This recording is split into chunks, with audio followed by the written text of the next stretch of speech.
Well, this would be fun. I already know what's inside, what it's going to look like, but you guys haven't seen this. So there's 40 pounds, well, it was originally 40 pounds when I started before I peeled them, of potatoes. July 30th, 2009. And they don't have any kind of preservative type like these things. What are these called? I can't remember now, but they're oxygen absorbers.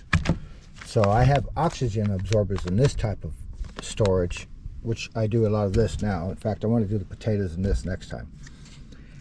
And speaking of these, I recommend these bags over these other lower mill. So you can see this one's probably got a leak. Or I just didn't get it. I don't think it leaked. I think I just didn't get it. These bags are just not as good. I have one of these inside of each. Now this bag, look how stout, hard as a rock. It's a heavier material made by Harvest Right. I recommend these for sure on that particular type of food storage. And then I got the Harvest Right sealer also. You can use an iron. There's videos if you guys watch the videos, you'll see that people use an iron on a piece of wood or a table or whatever. This thing, I can't remember what it costs, but it's pretty snazzy. It works well. And they give you extra sealer.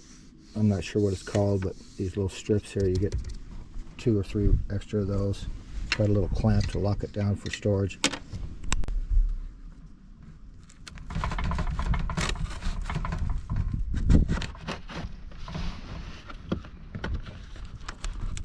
So my brother and I did all these potatoes 2009, and we did them on this Harvest Right Nesco, not Harvest Right, I'm sorry, American Harvest Nesco Garden Master Dehydrated, food dehydrator. It's a great dehydrator, but it's 1,000 watts. So I used to use this when I lived in town on the grid. Once I got out here, I made the solar ones. I'll put that in the video also. So I stopped eating these a while back, although they're still edible. It's just they've gotten so old because I didn't have them in a sealed container with these oxygen absorbers. But even though after 15 years, over 15 years, look, they still look pretty decent. They're not bad at all. Of course, I bought all these lock and locks from this company, Heritage Mint. I don't know if they still have those.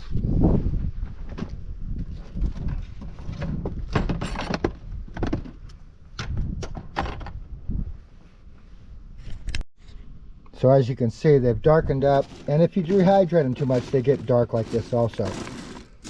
But normally when they're fresh, they're more blonde looking like this here. But they're fine. I'd eat them for sure. I mean, if I needed something, I would definitely eat these. Now, and I will eat these. But I'm using them for something else now.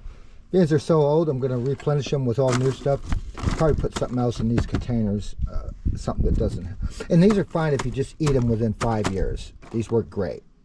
You know, after that, they're still okay, like I said, but they're just not quite the quality that they were, and I'm not sure about the nutrition value.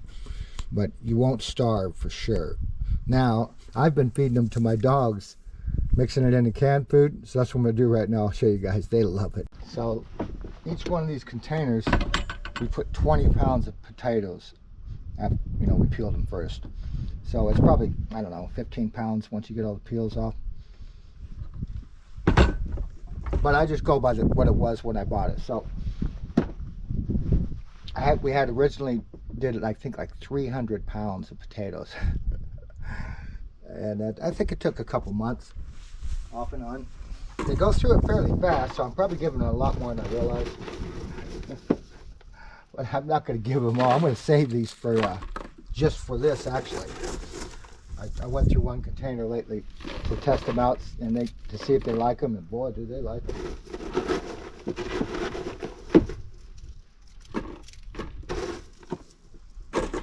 So that's quite a bit, actually.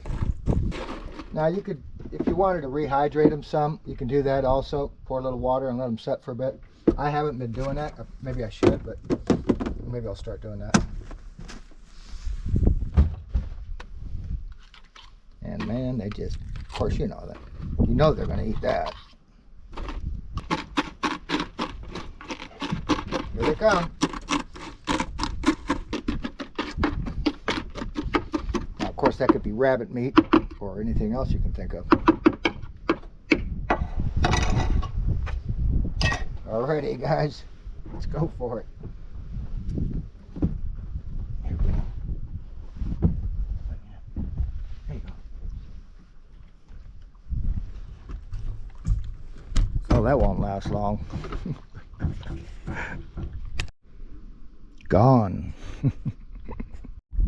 So once I moved off grid, this was my first solar dehydrator. Has one computer fan. See, it's 150 degrees in there right now. That's ready to dehydrate. So I put the food down here on these trays. I got these blocks so the wind didn't blow it over, and I think I screwed it down also. So that was my first model, and it worked great. It just didn't do a whole lot of capacity. So then I made this one. This is the adapter plate for these dehydrator boxes. These were electrical. I got this stuff for almost for free, and they're really industrial electrical boxes. So see, I got these heavy-duty fans in here. This runs directly off of solar. This is a great dehydrator here. It has a large capacity, and this is the glass box that heats. And I put metal in here, so it causes more heat to build up. I don't put the potatoes or the food in this because it gets too hot in there. So the heat gets drawn into these boxes.